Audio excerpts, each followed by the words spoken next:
今天我们来聊聊糖尿病患者最关心的一件事，白米饭到底能不能吃？很多人一得知自己血糖高，确诊糖尿病，第一反应就是觉得这辈子完了，只能终身吃药，再也不能吃白饭了。白米饭在许多人眼中成了高血糖的元凶，仿佛吃一口就血糖飙升，只能敬而远之。然而，真的是这样吗？难道得了糖尿病就注定一辈子与米饭无缘，只能靠药物控制吗？今天我们要告诉你一个颠覆想象的真相，真正的降血糖秘诀，不是挨饿，不是戒饭，更不是每天吞一把药，而是学会好好吃饭。有内分泌新陈代谢专科医师亲身实践，指导患者照样吃白米饭，也能把血糖稳定下来，甚至让罹患10年的糖尿病成功逆转。这听起来不可思议，但科学研究与临床案例都证明，不吃药也可以轻松降血糖，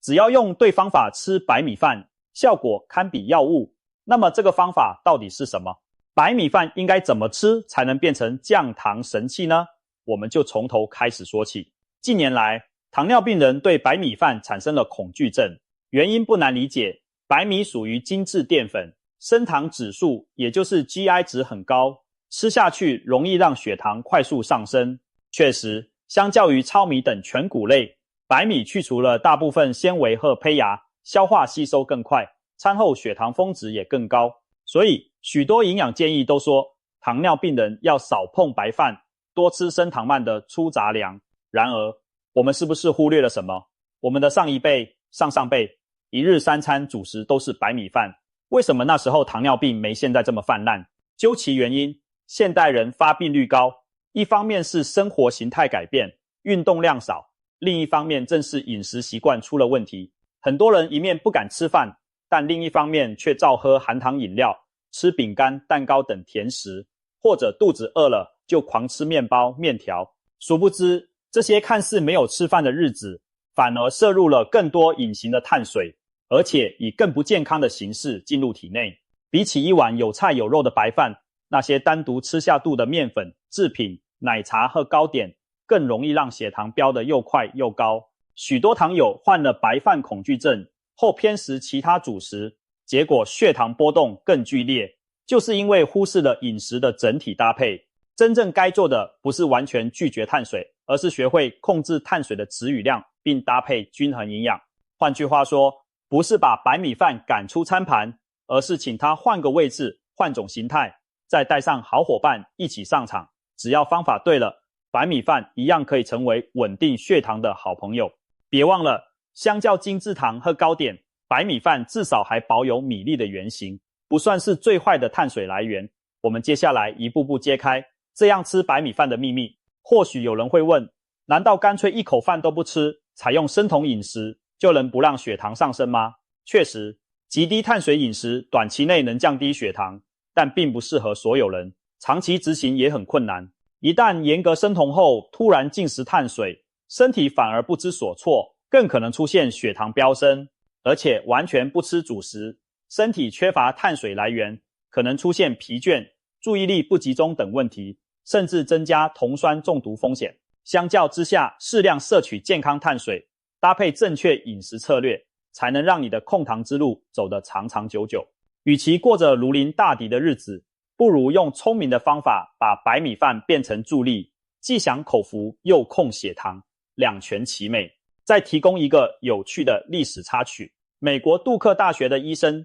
沃尔特·凯普纳在20世纪40年代发明过一种用白米饭治病的莱斯疗法。他让糖尿病和高血压患者几乎只吃白米饭、水果和少量蔗糖，严格控制总热量和蛋白脂肪摄取。结果许多患者的血糖、血压，甚至因糖尿病引起的衍生病变都大为改善。这种极端饮食法虽然难以长期执行，现代医学也不再提倡，但至少说明了一件事，白米饭本身并非糖尿病之大敌，只要方法得当，营养搭配合理，白饭也可以出现在糖友的餐桌上。第一招就是调整吃饭的顺序。你或许没想过，食物入口的先后顺序竟能剧烈影响餐后血糖的高低。大多数人习惯拿起饭碗先扒几口白饭，再夹菜夹肉，但如果我告诉你，只要把白饭留到最后吃，你的血糖峰值就会大幅下降。你相信吗？事实上，科学家真的做过这样的实验，结果非常惊人。美国一项研究发现，当一餐里同时包含淀粉、纤维、蛋白质和脂肪时，如果先吃蔬菜和蛋白质，最后才吃淀粉，餐后血糖的峰值可以降低将近70%，胰岛素分泌的激增幅度也减少接近一半。换句话说，光是改变进食顺序，就能让血糖上升的速度放慢，幅度缩小。这个效果之显著，足以媲美某些降糖药。这听起来不可思议，却是有科学数据支持的结论。更令人震撼的是，后续临床试验也证实了这一点。一项针对第2型糖尿病患的研究中，受试者被分成2组，大家吃的食物种类和热量都相同，但一组严格按照先菜再肉最后饭的顺序进餐，另一组则像平常一样随意混着吃。短短8周后，遵循正确进食顺序的那组患者糖化血色素衡量过去2到3个月平均血糖的指标显著下降，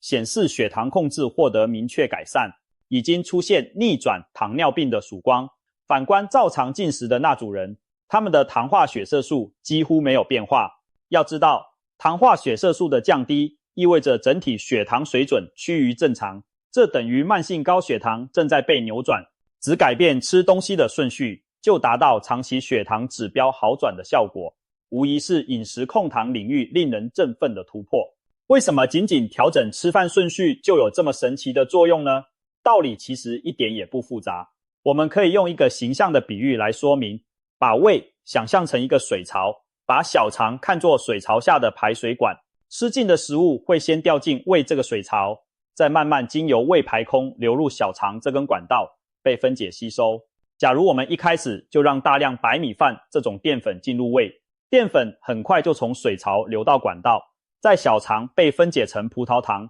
迅速涌入血液，血糖立刻飙升。淀粉吃得越多越快，血糖峰值就越高。但是如果换个顺序呢？假如先吃蔬菜，富含膳食纤维的蔬菜会先铺在胃里，纤维不会被消化成葡萄糖，反而能降低消化速度。接着吃蛋白质和脂肪，例如鱼肉、豆腐和蛋，这些食物在胃里也需要较长时间处理，不会像纯淀粉那样瞬间分解。此时纤维还发挥着厉害的作用，它在小肠中形成一层粘稠的网状凝胶，让后续进入的淀粉分解产物，也就是葡萄糖分子无法迅速钻入血液。最后我们才悠哉地吃白米饭，这时胃中早已有纤维和蛋白质筑起的缓冲垫，淀粉的消化吸收被拖慢了好几拍，葡萄糖徐徐释放，就仿佛将俄罗斯方块游戏从高速模式调成慢速模式方块，一格一格缓缓下降，身体有充裕的时间应对。我们的胰脏不需要仓促的倾泻大量胰岛素就能稳定血糖，血糖曲线自然平顺许多。简单说，先菜后饭相当于给碳水装上了减速器，让同样的白米饭变得不那么伤血糖。掌握了先菜后饭这一招，我们就能一边享受米饭，一边避开血糖飙升的陷阱，不用额外花1毛钱买药，也不用挨饿，仅仅调整吃饭顺序，就好比给身体安装了一个降糖减震器。所以下次吃饭时，不妨先把桌上的青菜、豆腐、鱼肉吃一吃，最后再把白饭配着菜汤慢慢吃完。这样做，血糖不但不会失控，说不定比你少吃半碗饭还更加平稳呢。我们举个例子来感受一下。假设今天你的午餐是卤肉饭便当，如果你很饿，一上来就3两口扒掉半碗白饭，再吃菜和肉，那你的血糖可能10分钟内就窜到高峰。而如果换个顺序呢，先喝一碗蔬菜汤垫垫肚子，接着吃便当里的烫青菜和卤豆腐、卤蛋，把富含纤维和蛋白质的部分先吃掉，最后才慢慢享用剩下的半碗白饭，拌着卤汁细细咀嚼。结果会怎样呢？你的血糖上升速度明显减慢，峰值也降低，饭后不会像之前那样昏昏欲睡，反而精力更充沛。许多佩戴连续血糖监测仪的糖友亲自试验后，都惊讶地发现，同样一份卤肉饭，用不同顺序吃，血糖曲线截然不同。正确顺序时，曲线平缓而低矮，反之则陡峭如高山。这强烈的对比，充分说明了进食顺序的重要性。第二招，白米饭放凉再吃，降糖效果更好。听起来很奇怪吧？我们从小习惯吃热腾腾的刚煮好米饭，谁会想到凉饭还有什么好处？但科学研究的确发现，白米饭煮熟冷却后会产生一种特殊淀粉，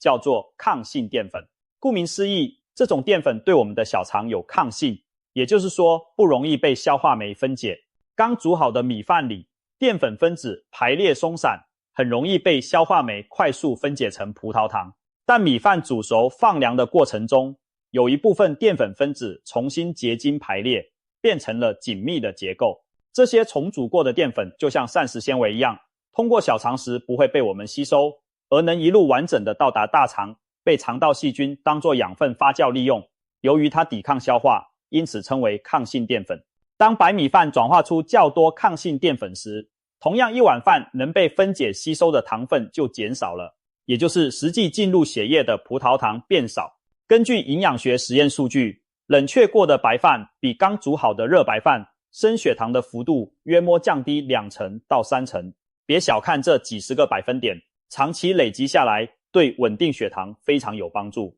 更妙的是，抗性淀粉不仅降低血糖冲击，还有其他健康益处。因为它没被小肠吸收，会成为肠道益生菌的食物，在大肠发酵产生短链脂肪酸，例如丁酸。这些物质可以保护肠道黏膜，降低发炎，对肠道健康和胰岛素敏感性都有益处。同时，抗性淀粉增加了食物的体积，却不增加可吸收的热量，吃下去更有饱足感，有助于体重管理。所以多摄取抗性淀粉可谓一举多得，稳定血糖、增加饱足、养护肠道，全都帮上忙。那么实际生活中如何增加抗性淀粉的摄取呢？方法很简单，只要让你的米饭先冷静一下就行了。比如一次多煮一些白饭，将吃不完的饭用保鲜盒装好，放进冰箱冷藏几小时或隔夜。要吃的时候，从冰箱取出，放回室温或微波短暂加热，不要加热得太烫，以免破坏抗性淀粉。还有人喜欢拿隔夜饭来炒饭，这也是不错的选择。隔夜冷饭水分较少，粒粒分明，炒饭时不粘锅，而且快速加热，也保留了一部分抗性淀粉。一些日式料理如握寿司、饭团本来就是用凉饭制作的，升糖反应比热腾腾的白饭要低。当然，吃冷饭要注意卫生。如果肠胃较弱，不习惯直接吃冰冷食物，可以选择把冷饭蒸热到温热再吃，仍能保留部分抗性淀粉。总之，别再嫌弃隔夜饭了，善加利用它，白米饭也能摇身一变，成为你的降糖好帮手。这里澄清一下，有流传说白饭煮熟冷藏1夜再加热，热量能减少1半以上，这个说法有些夸大。实际上，冷饭的确因抗性淀粉增加，使得可吸收的热量略有下降，但没有网传的那么神奇，不可能把一碗饭的热量直接减掉1半。所以大家不要误以为吃冷饭就能随便大吃不胖。冷饭的优势在于降低升糖幅度和增加饱足感，长远来看有助控糖与控制体重，但它不是减肥的魔法米。该控制的总热量还是要控制，该均衡的营养还是要均衡哦。除了顺序和冷饭，白米饭还有一些黄金搭档，跟它一起吃可以减缓血糖上升的速度。原理其实和进食顺序类似，当碳水和其他营养一起摄入时，血糖反应就被稀释和延缓。我们来看看几个巧妙的搭配。搭配油脂和蛋白质，同样一碗白饭，如果把它变成蛋炒饭，里头有蛋白质和油脂，升糖速度就比单独白饭配酱油要慢得多。油脂能延缓胃排空，蛋白质的消化时间也较长，它们都会缠住碳水化合物，让葡萄糖释放变慢。难怪有营养师建议糖友不妨将白饭做成加蛋和肉丝的炒饭，或者煮饭时加1小匙橄榄油拌匀，如此一来，餐后血糖曲线会更加平稳。当然，油脂不能过量，否则热量太高，反而造成体重问题。重点是，不要只干吃白饭，记得配点优质蛋白和健康脂肪，饭菜一起入口更稳当。善用醋酸食物，醋也是降血糖的一件法宝。饭前喝一碗带点醋味的汤，或吃些醋拌小菜，都能帮助平稳血糖。醋酸可以抑制淀粉酶的活性，降低淀粉分解的速度，还能稍微延缓胃排空。日本有研究指出，餐前摄取约15毫升的食醋，也就是1大匙左右，餐后血糖反应可以降低将近30%，效果相当可观。难怪民间智慧中有饭前喝醋、吃酸梅等习惯。比如日本人在吃鳗鱼饭前会先喝醋海带汤，中餐里也有醋溜白菜等酸味菜垫味。下次吃大餐时，不妨先来点带酸味的开胃汤或沙拉，这可是简单又有效的降糖小技巧，增加膳食纤维。这点所有糖友都耳熟能详，就是多吃蔬菜、菇类、豆类等高纤维食物。纤维的作用前面已详细说过，是天然的降糖、缓冲垫。所以除了进食顺序让纤维打头阵，也可以透过菜肴组合提高纤维比例。比如白米饭里加点红豆、燕麦或大麦一起煮成杂粮饭，或者在吃白饭时搭配足量的绿叶蔬菜，确保每一口都有饭有菜，这样纤维就能和淀粉携手进入肠道，在肠壁摊开一张网，拦住部分葡萄糖，延缓吸收。有人担心白饭升糖快，但如果你每吃一口饭就夹一大块青菜一起嚼，实际的血糖反应可能比单吃半碗饭还平稳。总之，蔬菜豆类是白米饭最佳的减速伙伴，绝不能让白饭孤军奋战。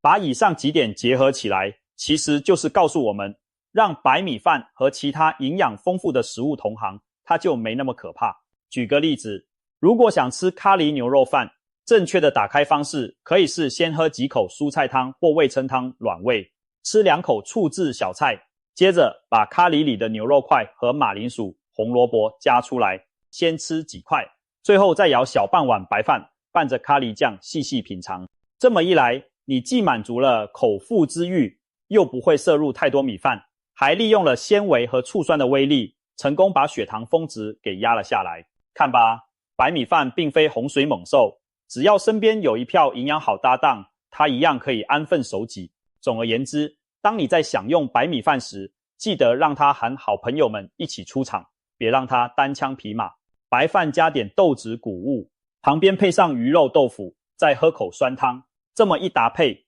白米饭就被包裹在营养的怀抱中，想让血糖猛冲都难。这样吃既美味又安心，餐后血糖自然稳稳当当。其实营养师常用的餐盘法正好说明了这种搭配的重要性。餐盘中一半是各种缤纷的蔬果，1/4是蛋白质，剩下1/4才是主食淀粉。如此盛盘，彩虹般的蔬菜占据半壁江山，蛋白质适量，白饭则乖乖缩在一角，吃下肚的营养比例就相当理想。这个方法简单易行，非常适合糖友们参考执行。除了吃的内容，吃的时间和分量也很关键。糖尿病的饮食强调定时定量，意思是3餐要有规律，分量要适中。很多人在控制饮食时走入2个极端，一种是任性大吃，另一种是干脆不吃。有人早晨空腹血糖高，就干脆不吃早餐；有人听说饿一饿有助降糖，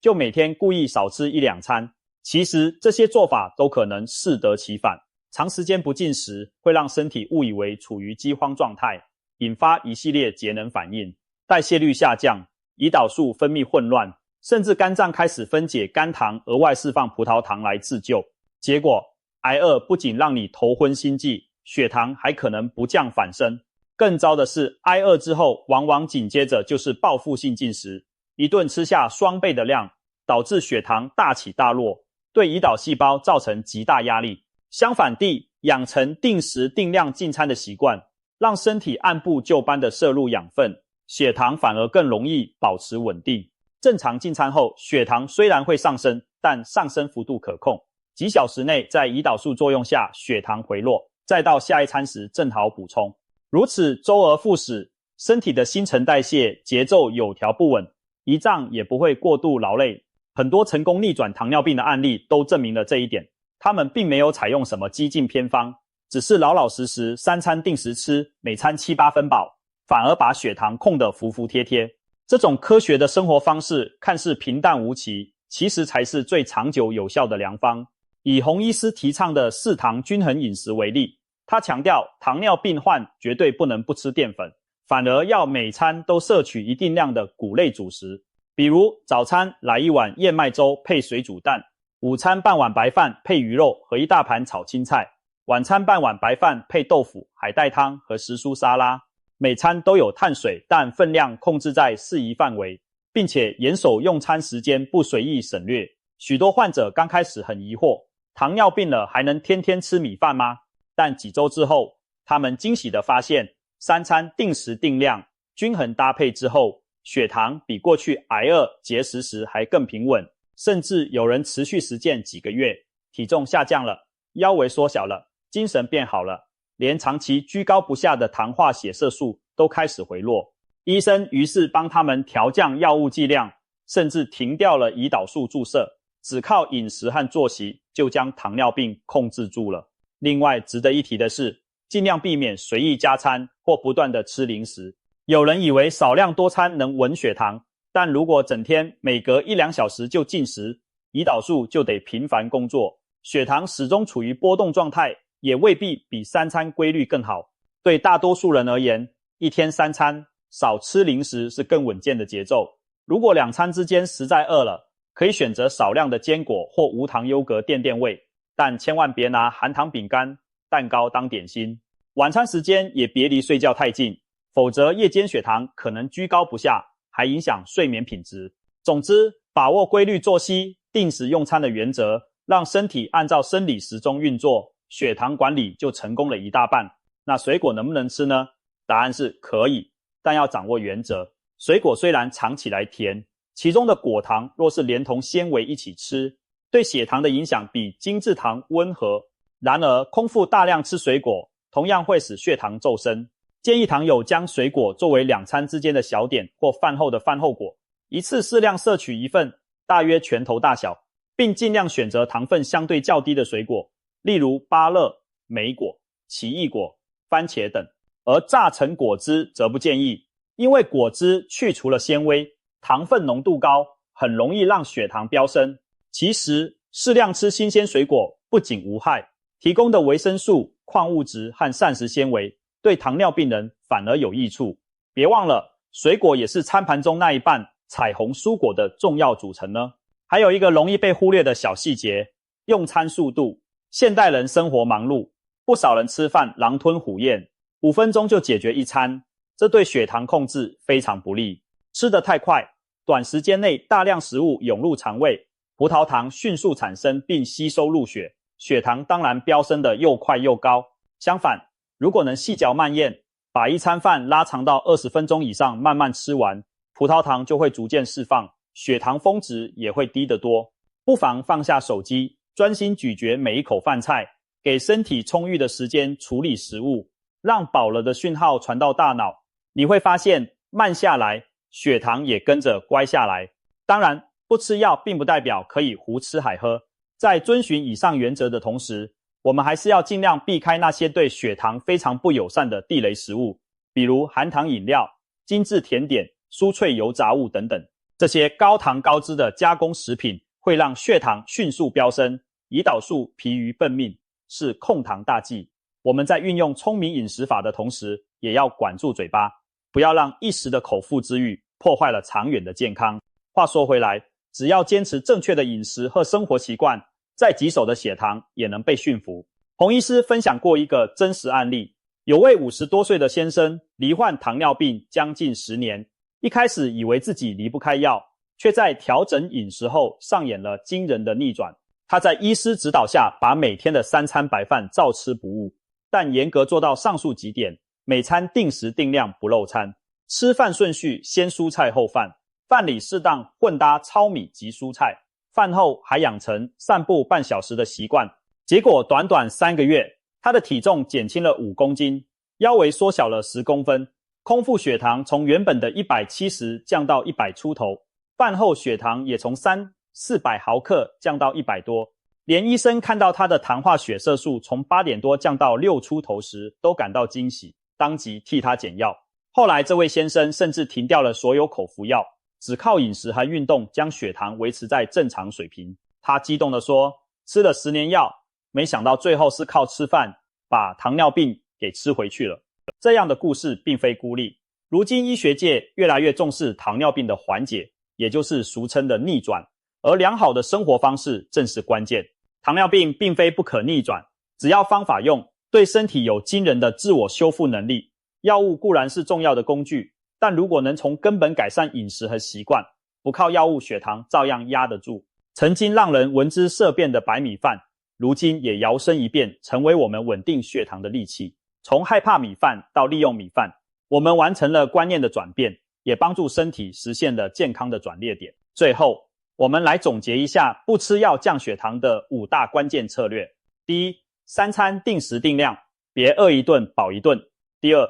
进食顺序，注意先蔬菜后主食，给碳水加装，缓充电。第三，白米饭煮熟后放凉再吃，或部分以糙米、燕麦替代，增加抗性淀粉，降低升糖速度。第四，白饭一定要搭配蛋白质和蔬菜一起吃，不要单独大量进食淀粉。第五，戒除含糖饮料和高糖点心，减少额外的血糖冲击。这些听起来平凡无奇的原则组合在一起，就是最强大的控糖方案。遵循它们，你既能吃得饱足，又不怕血糖失控，甚至有机会让疲惫的胰岛细胞休养生息，逐渐恢复活力。值得一提的是，除了饮食控制，规律运动、充足睡眠、调适压力等，也对血糖控制有正面影响。尤其餐后散步20-30分钟的习惯，可以帮助肌肉利用刚吃下的葡萄糖，降低餐后血糖峰值。长期来看，运动能增强胰岛素敏感性，让体质朝好的方向转变。我们今天重点谈饮食，但千万别忘了搭配适当运动和良好作息，双管齐下，才能让降糖效果更加倍。此外，目前服用降糖药物或施打胰岛素的朋友，切勿擅自停药减药，必须在医师指导下逐步调整，确保安全。各位糖友们，不妨试试我们今天分享的这些方法吧，不要再害怕那碗白饭了。与其视它为天敌，不如换个方式与它和平共处，甚至让它为你的健康出一分力。透过聪明的饮食安排，我们每个人都能掌握自己的血糖命运。白米饭照吃，血糖照降。或许有一天，药罐子真的可以跟你说再见。到那时，你会庆幸自己用刀叉和筷子赢得了一场没有硝烟的胜利。